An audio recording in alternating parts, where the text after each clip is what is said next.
గంభీర్ కాళ్ళు మొక్కిన రింకు.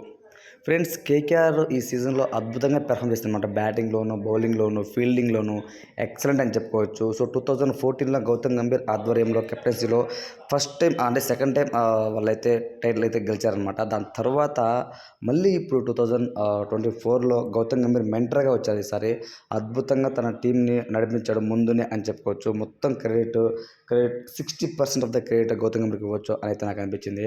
అదే తరహాలో మీద చూస్తే ఫ్రెండ్స్, సన్ రైజ్ హైదరాబాద్ నుంచి చిత్తుగా ఓడిపించిన ఫైనల్లో ఓడించిన వెంటనే సెలబ్రేషన్ చేసుకునే ప్లేస్లో రింకు సింగ్ అయితే గౌతమ్ గంభీర్ కాళ్ళు మోపుతాడనమాట. అలానే గౌతమ్ గంభీర్ అందరూ కూడా తొడలపైకి తన తొడల్ని భుజాలపై పెట్టుకొని తిప్పుతారు గ్రౌండ్ మొత్తం. అదైతే హైలైట్ అనిపించింది. అలానే సునీల్ నారాయణ కూడా గౌతమ్ గంభీర్ ఎత్తుకుంటాడు. గౌతమ్ గంభీర్ సునీల్ నారాయణ ఎత్తుకుంటాడు. ఎందుకంటే సునీల్ నారాయణ కేకేఆర్ టీంని ఎక్కడికి రాణిస్తున్నప్పటికీ కూడా ఎప్పుడైతే గౌతమ్ గంభీర్ మెంటర్గా వచ్చాడో అప్పటి నుంచి సునీల్ నారాయణ బ్యాటింగ్లోనూ బౌలింగ్లోనూ విరుచుకుపడే నిజంగా ప్లేయర్ ఆఫ్ ద సిరీస్ వచ్చిందంటే అది మామూలు విషయం కాదు ఫ్రెండ్స్. ఎక్సలెంట్ అని చెప్పుకోవచ్చు. సో గౌతమ్ గంభీర్ ప్రస్థానం ఎలా మొదలైంది, ఇప్పుడు మెంటర్గా తను ఎలా ఎదిగాడు అనేది నిజంగా హ్యాట్స్ ఆఫ్ అని చెప్పుకోవచ్చు గౌతమ్ గంభీర్కి.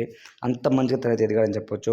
అలానే శ్రేయస్ అయ్యర్ అద్భుతంగా ఢిల్లీ క్యాపిటల్స్ కూడా తనైతే ఫస్ట్లో కెప్టెన్గా ఉన్నాడు. తను కూడా క్వాలిఫై తీసుకొచ్చాడు ఢిల్లీని. మళ్ళీ కేకేఆర్కి వచ్చాడు. కొంతవరకు గాయాలు తనైతే వెంటాడింది. మళ్ళీ ఎట్టకేలు 2024లో తన ఆధ్వర్యంలో టీం గెలవడం చాలా అయితే హ్యాపీగా ఉంది అని తను పోస్ట్ చేయడం, ఇన్స్టాగ్రామ్ ఫోటోస్ వీడియోస్ కూడా చాలా అయితే వైరల్గా మారాయి అనమాట. ముఖ్యంగా రింకు సింగ్ చెప్పింది ఏంటంటే, నేను ఎక్కడికి వెళ్తే అక్కడికి నా కప్పులు తీసుకొని వెళ్తాను అని ఇన్స్టాగ్రామ్ స్టేటస్ కూడా తనైతే పెట్టారనమాట. ఆ ఫోటోస్ కూడా చాలా అయితే వైరల్గా మారాయి. కాకపోతే ఏంటంటే సన్ రైజ్ హైదరాబాద్ అనూహ్యంగా ఫినాలలో ఓడిపోవడం అందరూ చాలా బాధించింది ఫ్రెండ్స్. కావ్యం మనం చాలా అయితే ఎమోషన్ అయింది, ఏడ్చింది. అసలు ఎందుకు ఇలా జరుగుతోంది, ఏంటిది, అసలు ఒక త్రీ మ్యాచెస్ నుంచి మన అభిషేక్ శర్మ కానివచ్చు, ట్రావెల్స్ రెడ్డి కానివచ్చు ఫామ్లో లేకపోవడము కేకేఆర్కి బాగా ప్లస్ అయిపోయింది ఫ్రెండ్స్.